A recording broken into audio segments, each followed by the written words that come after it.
So, since I was 7, I knew I was gay. But growing up, during my childhood, I had heard repeatedly that being gay was a sin. So, I just never questioned it.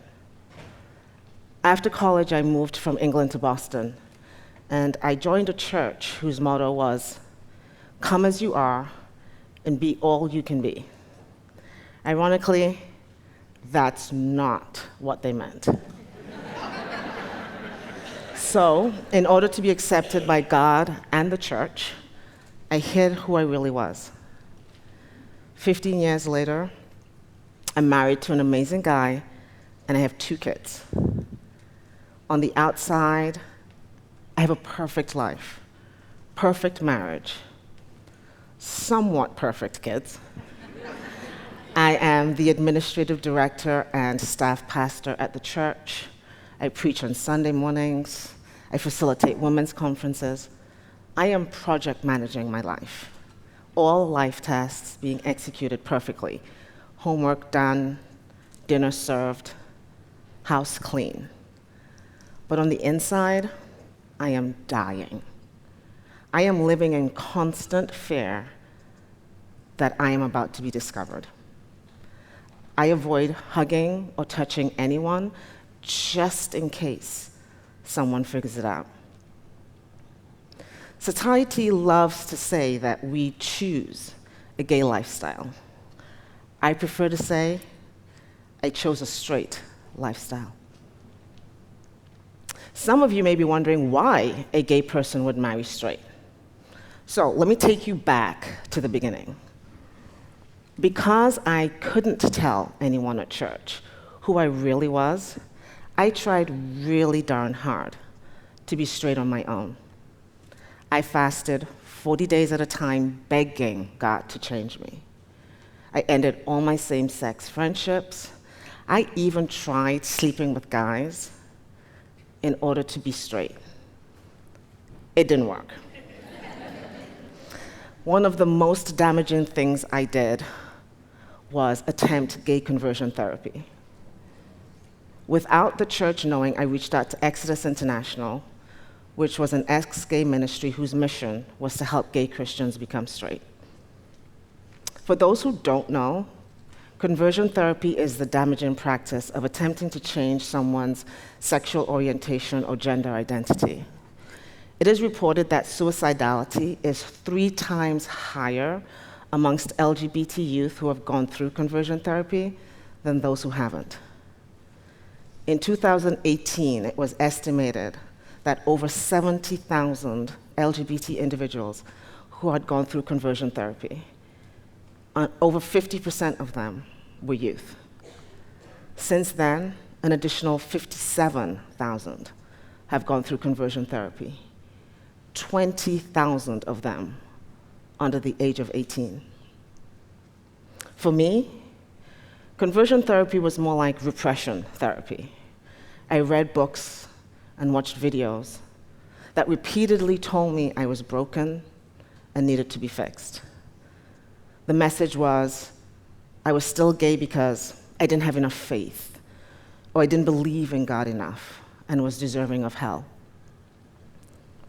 During this time, I suffered 4 spontaneous lung collapses within 12 months. And I truly believed that God was punishing me. So as any good Christian, I just prayed more. I went to every church service. I buried myself in work. I wore dresses.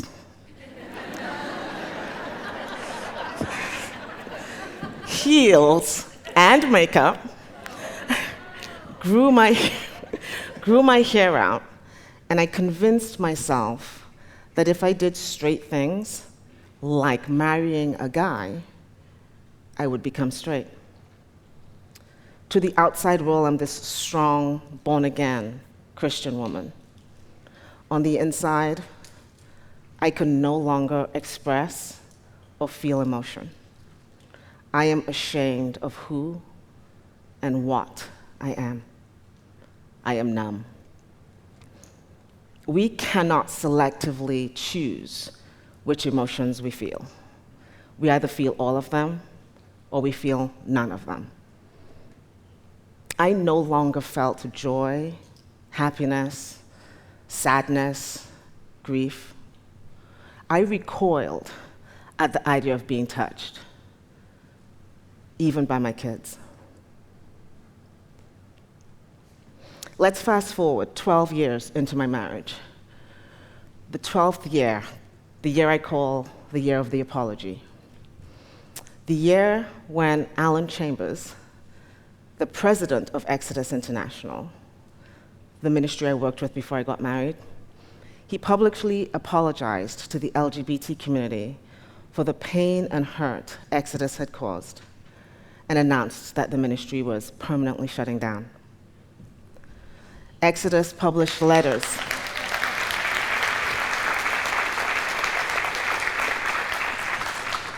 Exodus published letters that included statements such as, "I'd never seen one member or one leader become heterosexual, so I knew deep down it wasn't true." Another one said, "I don't believe that conversion therapy heals sexual orientation or changes sexual orientation. In fact, it does much harm to many people." Alan himself, who had shared that he was healed of homosexuality, admitted that he still had ongoing same-sex attractions. He said it was strange to be someone who had been hurt by the church's treatment of the LGBT community, and also to have to be someone who must apologize for being part of the system of ignorance that perpetuated that hurt. This apology shook my world. It eroded at my ability to keep hiding. I questioned everything. Working with people became increasingly difficult. Going to church and listening to sermons, torturous. Being around Christians just continued to amplify the fact that I wasn't being myself, and that I wasn't sure that I could continue worshiping this God for whom I had crafted my life. Later that year, we are heading into Easter, and I'm about to discover that the voice of God and the voice of the church are not the same thing. The senior pastors give me a sermon, a title to a sermon to write, and the title of that sermon is, get this, it's "The Jesus Who Calls You to Stop Playing It Safe." And I write this message, and the basic premise of this message is, the cost of playing it safe is too high. It limits your impact. It stunts your growth. It shrinks your faith, and it shrivels your heart. And on one Sunday morning during Lent, I shared that message. And while sharing that message, I felt like the greatest hypocrite on earth. Sharing to a congregation one thing, and yet living another. Very similar to what Alan Chambers had done to the LGBT community. It was in that moment that I made the most difficult decision of my life: to come out. Within 6 months, I lost everything: my 12-year marriage, my job, my house, my community, my church, and my friends. My husband and I decided to co-parent the kids. The church paid for us to go to Colorado for sex therapy. And instead of me coming back healed of homosexuality, I was diagnosed with depression and the inability to feel pleasure. I felt alone. But now was the time that I could hear God for myself. However, I struggled with shame, guilt, rejection, and betrayal. I wrestled with the guilt of what I had done to my kids. It felt like by choosing to be my true self, I had ruined their lives. And that felt really selfish. So, in good old fashion, I buried myself in my new job. I tried not to feel any emotion, and then 18 months later, I get laid off. Being alone at home forced me to feel the shame and guilt I had around being gay. I struggled with my faith and my relationship in God. How did God really see me? I went to churches in Massachusetts because I couldn't go to any churches around here. But every time I heard the word God, I felt triggered. This being who just saw me as broken and only worthy of being discarded was not one that I could serve. But I could not shake the belief that there was something out there that's bigger than me. I needed to redefine who God was to me. I spent months, years, deconstructing my faith, reading and learning about source energy and the power of the universe and the freedom that comes from truly being yourself. And it was in this space that I began to overcome the shame I had around being gay.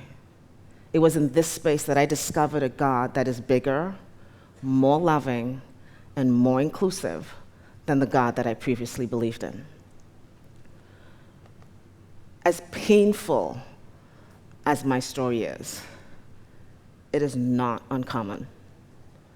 Most queer people do not grow up as themselves. And if they choose to come out of the closet, they spend years deconstructing who they really are and trying to figure out which parts they created to protect themselves. However, the reality is, we all have closets.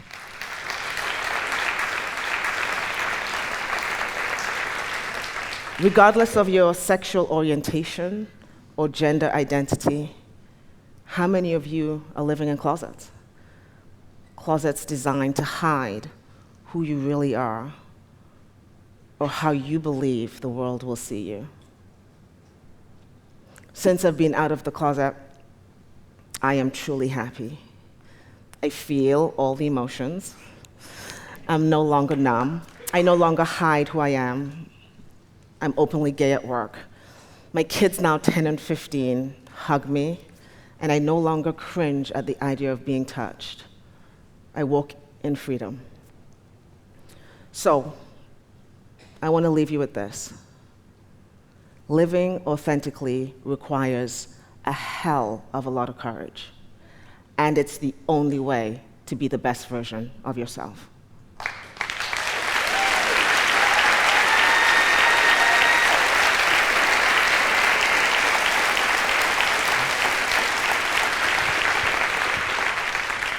As we aim for authenticity, let me just remind you, authenticity is not a destination.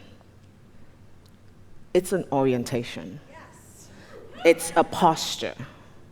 It's an attitude that you bring to your everyday life.